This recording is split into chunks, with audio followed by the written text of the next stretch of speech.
Welcome to my channel. நம்ம இப்போ பார்க்க போகிறது வெஜிடபிள் புலாவுங்க. நான் அதுக்கு 1.5 கப் அளவுக்கு அரிசி பாஸ்மதி ரைஸ் எடுத்திருக்கேன். அந்த பாஸ்மதி ரைஸை நல்லா தண்ணி ஊற்றி 2-3 டைம் நல்லா கழுவிடுங்க. தேய்ச்சி அதில் ஸ்டார்ச் இருக்கும், அதனால் நல்லா தேய்ச்சி கழுவிடுங்க.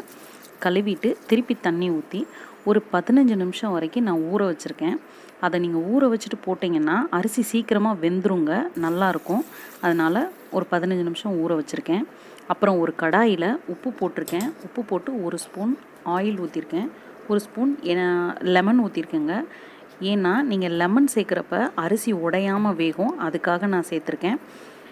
அந்த தண்ணி நல்லா கொதிக்கட்டும். கொதித்ததுக்கப்புறம் நம்ம 15 நிமிஷம் ஊற வச்ச பாஸ்மதி ரைஸ் அதில் நம்ம சேர்த்துக்கலாம்.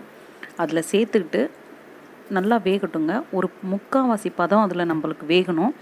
வெந்ததுக்கப்புறம் அதை நம்ம எடுத்துடலாம்.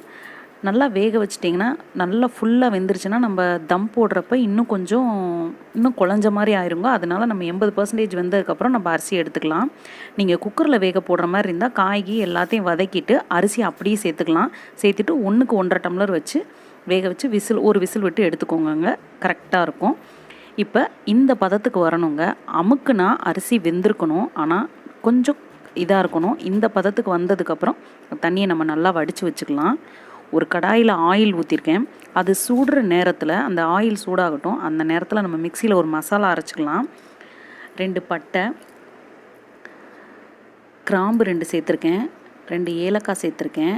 மல்லிச்செடி சேர்த்துருக்கேன். ஒரு கை மல்லி செடி சேர்த்துருக்கேங்க.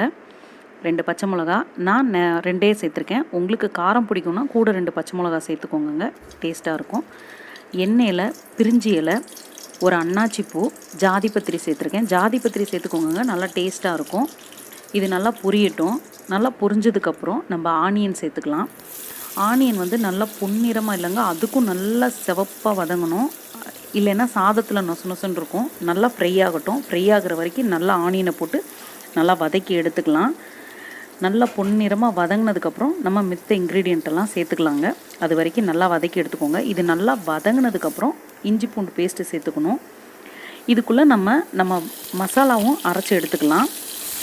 மசாலாவை அந்த டைமில் அரைச்சிக்கோங்க. முன்னாடியே அரைச்சி வச்சிங்கன்னா ஒரு மாதிரி ஆயிருங்க, கலர் கம்மியாயிரும். அதுக்காக இப்போ இஞ்சி பூண்டு பேஸ்ட்டு போட்டதுக்கப்புறம் இஞ்சி பூண்டு பேஸ்ட்டு நல்லா வதங்கினதுக்கப்புறம் தக்காளி சேர்த்துருக்கேன்.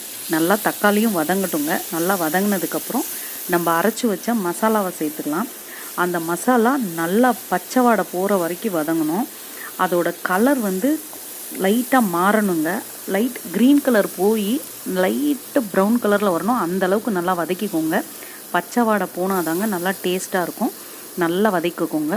இது நல்லா வதங்கினதுக்கப்புறம் நம்ம காயெல்லாம் சேர்த்துக்கலாம். நான் கேரட்டு, பீன்ஸு, உருளைக்கிழங்கு, கேப்சிகம் வச்சுருக்கேன். நீங்கள் உங்கள்கிட்ட பச்சை பட்டாணி எந்த காய் இருக்கோ அதை சேர்த்துக்கோங்க, நல்லா இருக்குங்க. இந்த காயெல்லாம் போட்டு நல்லா வதக்கி விட்டுக்கோங்க. நான் கேப்சிகம் மட்டும் கடைசியாக சேர்த்துக்கிறேன். இப்போ இந்த காயில் வேகிறதுக்காக ஒரு 1/2 கப் அளவுக்கு தேங்காய் பால் சேர்த்துருக்கேன். காய் வேகிறதுக்கு மட்டும்தாங்க. காயை தேங்காய் பாலில் வேக வைங்க, ரொம்ப ருசியாக இருக்கும். இந்த தேங்காய் பாலில் இது நல்லா வேகட்டும். ஒரு 10 நிமிஷமாவது இந்த காய் வேக வைக்கணுங்க. அப்போ தான் நல்லா டேஸ்ட்டாக இருக்கும். நம்ம ஆல்ரெடி சாதத்துக்கு உப்பு சேர்த்துருக்கோம், அதனால் இந்த கிரேவிக்கு தேவையான அளவு உப்பை மட்டும் நம்ம இப்போ சேர்த்துக்கலாம். உப்பு டேஸ்ட்டு பார்த்துக்கோங்க. உப்பு பத்தலைன்னா சேர்த்துக்கோங்க. இது கிரேவி நல்லா பதம் வந்ததுக்கப்புறம் ஒரு தடவை எடுத்து பார்த்துக்கோங்க, காய் வெந்துருச்சா இல்லையான்னு பார்த்துக்கோங்க. நல்லா காய் நல்லா வெந்துருச்சு அப்படின்னா நம்ம மித்த பொருட்களை சேர்த்துக்கலாம். இப்போ காய் நல்லா வெந்துருச்சுங்க. அதனால் நான் வச்சுருந்த கேப்சிகம் 2 வகையான கேப்சிகம் வச்சுருக்கேன். நான் ரெட் கேப்சிகமும் க்ரீன் கேப்சிகமும் வச்சுருக்கேங்க. நான் 2யுமே அதில் நான் சேர்த்துக்கிறேன். காய் நல்லா வெந்துருச்சு. ஃபஸ்ட்டே சேர்த்தோன்னா ரொம்ப வெந்து போயிடும். அதனால் நான் கடைசியாக சேர்த்துருக்கேன். நீங்கள் குக்கரில் சேர்க்குற மாதிரி இருந்தால் குக்கர்லேருந்து சாதம்லாம் விசில் வந்ததுக்கப்புறம் எடுத்து ஒரு 2 மினிட்ஸ் அதில் போட்டு வச்சிங்கன்னா போதும். அந்த கேப்சிகம் நல்லா வெந்துருங்க. அதனால் நான் சட்டியில் போட்டதுனால கடைசியாக இந்த சமயத்தில் போட்டிருக்கேன்.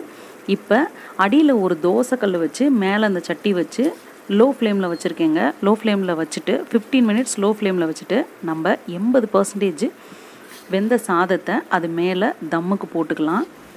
தம்முக்கு போட்டு அது ஃபுல்லாக இது பண்ணிடுங்க. அந்த கிரேவி மேலே ஃபுல்லாக ரைஸை பரப்பிட்டு ஒரு மூடி போட்டு மூடி வச்சுட்டு ஒரு 15 மினிட்ஸ் லோ ஃப்ளேமில் வைங்க. ரைஸ் இன்னும் நல்லா புலன்னு வெந்துடும். நல்லா அரிசி எவ்வளோ உடையாமல் இருக்குது பாருங்கள், நல்லாயிருக்கும். நான் சூடாக இருக்கும்போது கிளறிக்கங்க. நீங்கள் இன்னும் ஆறுனதுக்கப்புறம் கிளறினீங்கன்னா இன்னும் அரிசி உடையவே உடையாதுங்க, அதே மாதிரி இருக்கும்.